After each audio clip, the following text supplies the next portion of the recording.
All right, so it's been a few weeks. It's been a few weeks, and I've withheld from commenting for a little while because I wanted a little time to pass, and I think the time is ripe. Y'all might tell me differently, but I think the time is ripe that we can start having an honest conversation about Wonder Woman. And before I'm misunderstood, it was not a bad movie, and it's even a good movie. There's it's a very competent film, um, but it's not a great movie, and it's not even a very good movie.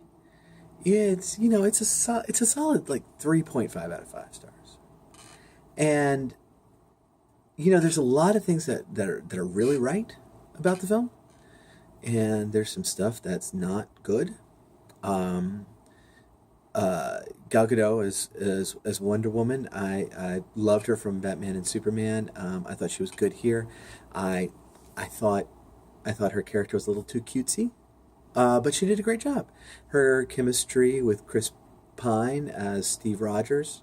Oh, I called him Steve Rogers, as though he were just playing a carbon copy of Captain America: The First Avenger the whole time. That's funny. A little Freudian slip there. Steve Trevor. Um, the chemistry there was good. Chris Pine, I really like. He was very good. Um, Not giving too much away, but the last battle and the last bad guy were exceedingly weak. Um, the the first battle, the one on the beach, it really felt like the director was trying to remake 300 and failing miserably. It looked bad.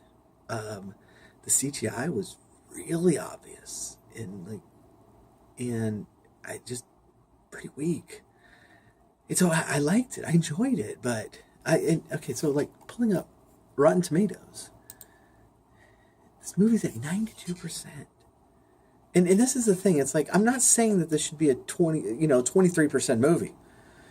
This is solidly 65, 70. It's a good film, but really, okay. For those of you who like really liked it, is this a 92% film? I mean, is is this really a film that should be in the 90s, or is it because of something else?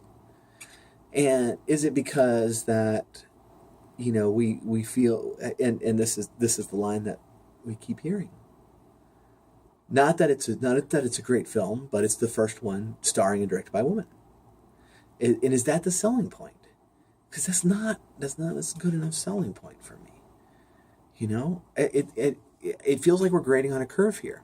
And the real judge of that is, let's say that this exact film had been directed by Zack Snyder. Is it 92%? Same film, just says directed by Zack Snyder. It's 90%, or is it 32? Because we know what Zack Snyder films come out as, and his name is going to drive the critics crazy. I know it is. If this is directed by somebody else, if this is a Christopher Nolan film, is it 92% or is it 70? And I think we know the answer, and I think we're grading on a curve here. And some of you might not have a problem with that, but I want you to actually think about what that says, because if we're grading on a curve, I mean, who do we grade on a curve? The people who are incapable of actually making A's on their own. The people who didn't try hard enough to make an A on their own.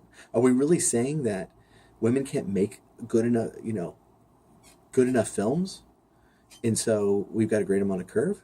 I don't think so. I think that we need to be honest about Wonder Woman, fix the mistakes like the first Avenger did. You know, I mean, Captain America 1 was a weaker film, and they learned from the mistakes and fixed them in the next films, and they were great. I think that we should be learning from our mistakes here, and the first step of that is to be honest about them. and just admit that this was a fun film, but it wasn't a grand slam.